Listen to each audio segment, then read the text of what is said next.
শেখ হাসিনার আমলে উনি ওনার সামাজিক যে নিরাপত্তা বলয় যেটা তৈরি করেছিলেন, ভালো মানুষ ছিল কিন্তু বৃদ্ধ একটা গরিব মানুষ। আমার কাছে একজন এক ড্রাইভার বলতেছিল, একদিন আমি একটা চ্যানেলে যাচ্ছিলাম, ওই চ্যানেলের একজন ড্রাইভার বলতেছিল যে তার দুই বাচ্চা হয়েছে।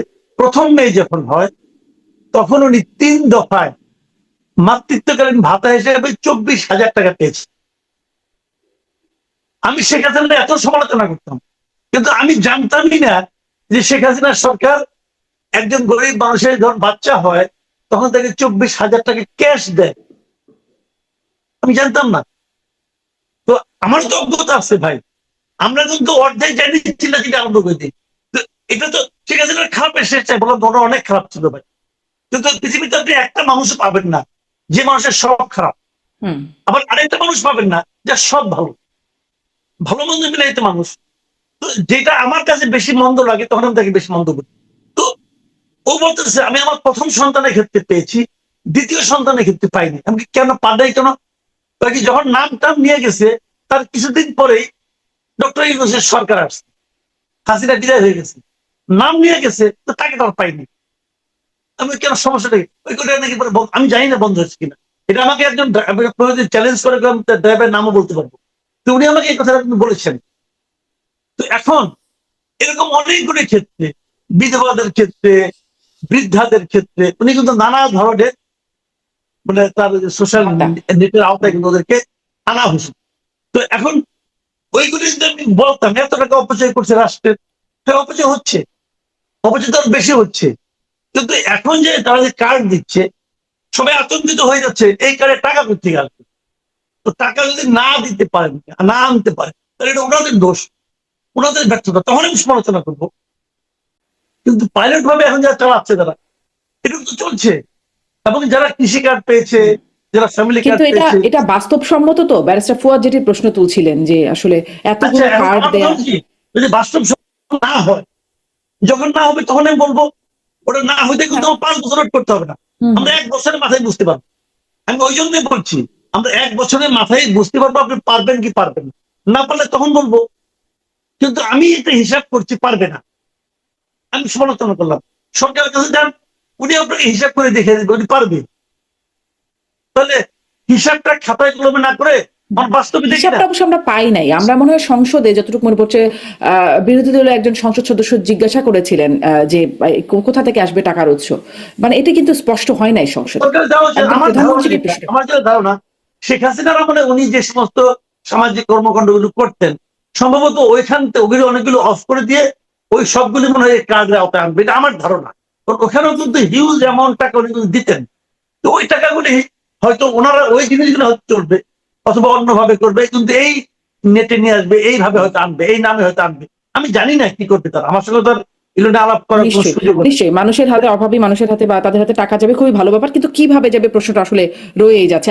আমরা বিরাট খুশি, পেটে ভাত থাক আর না থাক, ইন্ডিয়ার সঙ্গে, চীনের সঙ্গে, অমুক দেশের সঙ্গে সম্পর্ক ভালো হোক আর না হোক, আমরা বিরাট খুশি যে খলিলুর রহমানের মতো একটা লোক, যেটাকে আমি আমার দৃষ্টিতে সরাসরি বাংলাদেশের স্বার্থকে যুক্তরাষ্ট্রের কাছে বিকিয়ে দিচ্ছে, যে লোকটা আমাদের গোলামী চুক্তিতে আবদ্ধ করেছে, যে লোকটা, সেই লোকটার পিছনে আমরা টাকা খরচ করছি তার ব্যক্তিগত প্রোফাইলকে রিচ করার জন্য।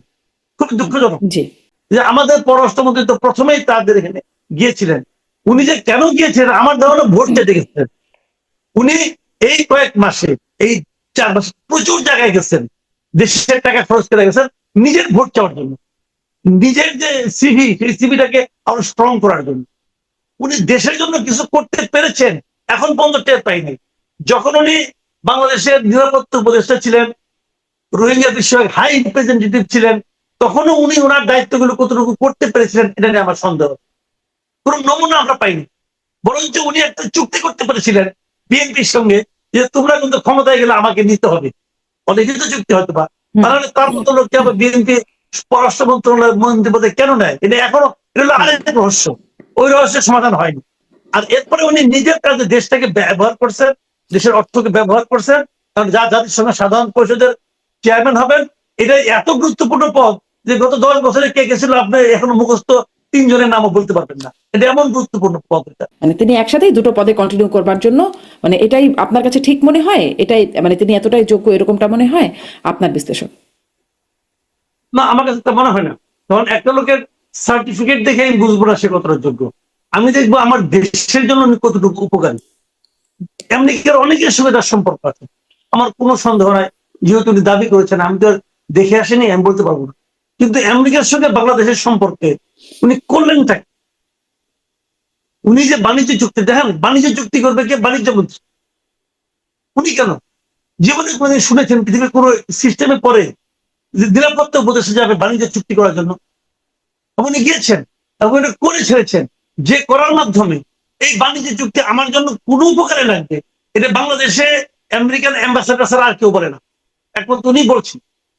উনি বিশাল একটা লেখাও দেখলাম, কথা বলো, সেটা খুব গুরুত্ব দিয়ে সার্চ, যে উনি বলছে কেন আমার জন্য উপকারী, এবং সেটা পরে আমি কিছু বুঝি নাই। তো আমরা মূর্খ মানুষ, আমি বুঝি নাই, খলিলুর রহমান সাহেব বুঝছে, মেধাবী মানুষ, খুব ভালো কথা, সে আমাদের বুঝাক। সেও কিন্তু এখন পর্যন্ত বুঝায় নাই। সেখানে বলছে কি ইন্দোনেশিয়া নাকি 137টা আছে ওই যে সেন, আর আমাদের জন্য আসে 35টা। এই একটা পার্থক্য সে বলে দিয়ে সে চলে গেছে। উনি তো কথাই বলেন না, ওনার কথাবার্তা যেগুলি বলে উদ্ধত টাইপের লোক। তো উনি তো এই দেশকে তো উনি ওন করে না রে ভাই। একটা লোক এই দেশকে মানে তার নিজের দেশ মনেই তো করে না, সে বলে লাভ আছে? তার পেশাগত জীবনে কয়েক বছর সে দেশে ছিল, বলেন আপনি আমাকে, কয়েক বছর? পুরো তার পেশাগত জীবনের 1/3 সময় তো দেশে ছিল না। তো সে আমার দেশের লোক হয়ে কেমন? এটা তো আরেক জিনিস। আর সে নিয়ে জ্ঞান দিয়ে চলে গেল। ভাই এই ধরনের লোকদের দেশে করা, ভাই পরিষ্কার কথা, আমি মূর্খ হইতে পারি, আমি আমার জ্ঞান কম হইতে পারে, আমার এত ডিগ্রি নাই, সার্টিফিকেট নাই, সব নাই, কিন্তু আমাদের দেশপ্রেমটা আছে। ওরা আমাদের দেশপ্রেমটা নাই। আমার এরকম দেশপ্রেম সম্পন্ন, আধা জ্ঞান সম্পন্ন লোক দরকার। আমার মূর্খ লোক, আমি মূর্খ দ্বারা শাসিত হতে চাই। আমার এত জ্ঞানী লোক দরকার নাই যে আমার দেশটাকে তার দেশই মনে করে। কথা পরিষ্কার ভাই। তাকে আমি মনে করি বিএনপি যদি কথা বলে না, মূর্খ বন্ধুর চেয়ে বুদ্ধিমান শত্রু ভালো না, বুদ্ধিমান শত্রুর চেয়ে মূর্খ বন্ধু ভালো। জি, মানে উল্টা বলছি, বলেন। জি জি, আসসালাম। হ্যাঁ জি, বুঝিনি আপনার মানে এইরকম পদে মূর্খ মানুষ রাখলে তো খুব বিপদ না? মূর্খ মানে কি? মানে ওনার বিবেচনায় মূর্খ। হয়তো উনি বলবেন যে কোথায় ওনার সিবিতে আমার মতো অতটা না, মানে সলিড না, উনি বলতে পারেন, সমৃদ্ধ উনি বলতে পারেন, কিন্তু এই দেশের লোক চলে না, মূর্খ লোকের সংসার চলে না। আপনি কি আপনাকে খলিলুর রহমানের চেয়ে বেটার চয়েস মনে করছেন পররাষ্ট্রমন্ত্রী হিসেবে? আমি খলিলুর রহমানকে সবচেয়ে জঘন্য চয়েস মনে করি। বিএনপি সরকারের প্রথম এবং সবচেয়ে বড় ব্লান্ডার হলো ডক্টর খলিলুর রহমানকে ফরেন মিনিস্টার বানানো, এটা আমি মনে করি। এবং এর মাধ্যমে অন্তর্বর্তীকালীন সরকারের যে নির্বাচনটা, এই নির্বাচনটাকে পর্যন্ত বিএনপি প্রশ্নবিদ্ধ করে দিচ্ছে। বিএনপি প্রমাণ করার চেষ্টা করছে যে অন্তর্বর্তীকালীন সরকার এই নির্বাচনে তার সঙ্গে পক্ষপাতিত্ব করছে। বিএনপিকে জেতানোর জন্য অন্তর্বর্তীকালীন সরকার চেষ্টা করছে খলিলুর রহমানের মাধ্যমে, যে কারণে পুরস্কার হিসাবে খলিলুর রহমানকে তারা মন্ত্রী বানিয়েছে। এটা আমার অভিযোগ। আমি যদি অভিযোগ করি, বিএনপি খণ্ডন করুক না, কেমন পারে। এই অভিযোগটা অবশ্য বিরোধী দল করেছে। হাম নিয়ে এই সরকারের পারফরমেন্স খারাপ। তারা কিন্তু হামটাকে হ্যান্ডেল করতে পারে নাই, একদমই পারে নাই। যদিও দায় চাপাচ্ছে আগের গভর্নমেন্টের উপর, হ্যাঁ, টিকা না দেওয়ার দায় আগের গভর্নমেন্টের উপর। কিন্তু হামের টিকাটা এমন যে হামের টিকা দেওয়ার 2 থেকে মানে 14 থেকে 20 দিনের মধ্যে এই টিকার কার্যকারিতা শুরু হয়ে যায়। কাজে এই গত 3-4 মাস ধরে হাম চলতে থাকবে, আর আপনি পুরোনো গভর্নমেন্টকে দায় দিবেন, এটা এখন আর ধরতে টেকে না। এটা সরকারের ব্যর্থতা। ব্যর্থতা কোথায়, এটা সরকারকে বুঝতে হবে, সরকারকে আইডেন্টিফাই করতে হবে। আবার ডিরেক্ট অভিযোগও আসছে, আপনি বিরোধী দলের এমপিদের কথা বলছিলেন, হাসনাত এবং এমপি নন আসিফ মাহমুদ সজীব, তাদের বিরুদ্ধে জেলা পরিষদের প্রশাসক তিনি অভিযোগ করছেন। তার আগে, মানে আমি জাস্ট দুর্নীতির অভিযোগগুলোর কথা বলছি, তার আগে ধরুন বর্তমান সরকারের প্রধানমন্ত্রী যিনি মুখ্য সচিব, অন্তর্বর্তীকালীন সরকারের সময় তিনি বলেছিলেন 8 উপদেষ্টার বিরুদ্ধে দুর্নীতির সুনির্দিষ্ট তথ্য প্রমাণ তার কাছে আছে। আসিফ মাহমুদের চাঁদাবাজির সাথে সংশ্লিষ্টতার সুনির্দিষ্ট প্রমাণ নাকি যাকে গ্রেপ্তার করা হয়েছে সে দিতে পারেন। এইরকম এত দুর্নীতি অপরাধের প্রমাণ থাকা সত্ত্বেও সেগুলো নিয়ে কেউ কেন ঘাটালো না? এটা কি আপনার কাছে কোনো ব্যাখ্যা আছে? ব্যাখ্যা অবশ্যই আছে। কারণ হচ্ছে যে আপনার চুরির খবর যেমন আমার কাছে আছে, আমার খবরও তো আপনার কাছে আছে। আমরা চোরে চোরে মাসতুতো ভাই না? আমরা একই অফিসে গিয়ে তো চুরি করেছি, আপনিও করেছেন, আমিও করেছি। আপনি যে দোকানে গিয়ে মুদির দোকানদারি করেন, সদা কেনেন, আমিও তো ওই দোকানে গিয়ে সদা কিনি। আপনি যে দেশে যে ফ্লাইটে ঘুরতে যান, আমিও তো সব দেশে ঘুরতে যাই। আপনি যেসব দেশে গিয়ে মরার জন্য চিকিৎসা নেন, আমিও তো মরতে মরতে ওইখানে যাই। তাহলে আপনার বেডরুমের খবর যেমন আমি জানি, আমার বেডরুমের খবর তো আপনি জানেন।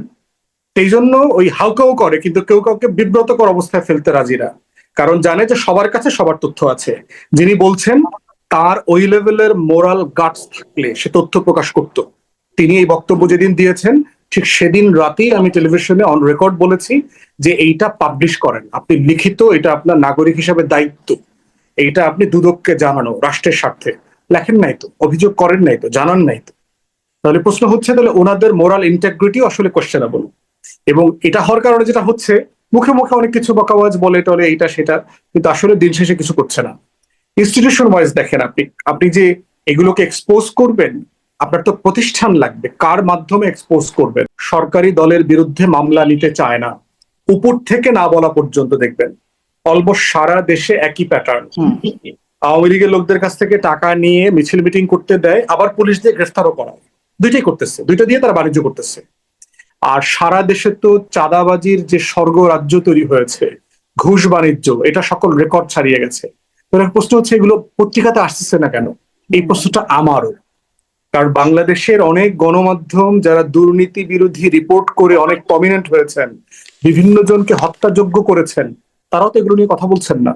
তাদের কাছে যেটা আমি খুবই জানি, মানে যেটা মাসুদ ভাই জানে, সেটা ওনারা বিধ্বংসী জানেন না। তথ্য, সকল রেকর্ড যদি ছাড়িয়ে যায়, তাহলে মানে এই কয় মাসে যদি সকল রেকর্ড ছাড়িয়ে যায়, আমরা 17 বছরের আমলের গণ অভ্যুত্থান করে সরকার পরিবর্তন করে আসলাম, এত কিছু করলাম, তারপরে এই সরকারের এই সকল রেকর্ড ছাড়িয়ে গেল। মানে আমি আপনার কাছে আবার আসবো, আপনি খুবই গুরুত্বপূর্ণ একটা কথা বলেছেন। ফাংশনাল জায়গা, একই লোক তো আছে সরকারের, তো আপনার উপরের উপরের জায়গাটা ডাজন্ট ম্যাটার, এটা কি আসলে ম্যাটার করে? সরকার কি আছে, সরকারকে চালাচ্ছে, তাই তো? সে ঠিক আছে, কিন্তু সবাই মিলে ঝিলে তো সরকার, সরকার তো শুধুমাত্র নির্বাচিত কয়েকজন না। আপনার কি মনে হয় আসলে এখানে মাসতুতো ভাইয়ের কোনো ব্যাপার স্যাপার আছে? ধরেন আমি দেখলাম, আমি আরেকটা অনুষ্ঠানে কথা বলছিলাম ভারতীয় সাবেক প্রেস ক্লাবের সাবেক সভাপতি গৌতম লাহিড়ীর সাথে। তাকে আমি এই প্রশ্নটা করছিলাম যে কেন ভারতের কেউ এটা নিয়ে কোনো কথা বললো না, স্বরাষ্ট্রমন্ত্রী কেন ব্যাখ্যা দিল না, কোনো সরকার কেন কথা বললো না, গণমাধ্যমগুলো কেন চেপে গেল? উনি আমাকে পাল্টা প্রশ্ন করলেন, বাংলাদেশেও কেন কেউ করলো না?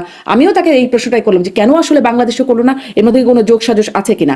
তিনি বললেন তিনি এই প্রশ্নটা করবেন যখন তাদের প্রেস ব্রিফিং হবেন, রণধীর জয়সওয়ালকে প্রশ্নটা করবেন, এবং তিনি প্রশ্নটা করেছিলেন।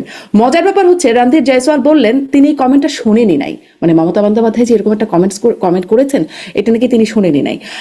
কি মনে হয় আসলে কি কোনো যোগসাজশ, কোনো মাসতুতো ভাইয়ের ব্যাপার স্যাপার দেখছেন? বাংলাদেশের সরকার চেপে যাচ্ছে, বিরোধী দল চেপে যাচ্ছে, সবাই চেপে যাচ্ছে। আচ্ছা, মমতা বন্দ্যোপাধ্যায় কি বলেছিলেন খেয়াল করেন? উনি বলেছিলেন, উনি তো আসলে কথাবার্তা বলেন খুব পিকুলিয়ার ভঙ্গিতে। উনি প্রায় কোনো বাক্য সম্পূর্ণ করেন না, অর্ধেক বলে আবার অন্যদিকে চট করে চলে যান। তো মোদ্দা কথা সব মিলিয়ে আমি যতটুকু বুঝেছিলাম যে বাংলাদেশে হাদিকে যে হত্যা করা হয়েছিল তার পেছনে কে আছে এটা ভারত জানে। মোদ্দা কথা কিন্তু এইটুকু, এটা ভারত জানে কে আছে। এটা উনি কোথায় পেলেন? আমার যেটা ধারণা, আমি যেভাবে চিন্তা করছি আর কি, উনি কিভাবে জানতেন ফয়সালকে কলকাতা পুলিশ তো মানে পশ্চিমবঙ্গ পুলিশ অ্যারেস্ট করছে, করে তাকে তো জিজ্ঞাসাবাদ করছে, রিমান্ডে জিজ্ঞাসাবাদ করছে। তো ওই সময় আমার ধারণা ফয়সাল কিছু একটা বলেছে।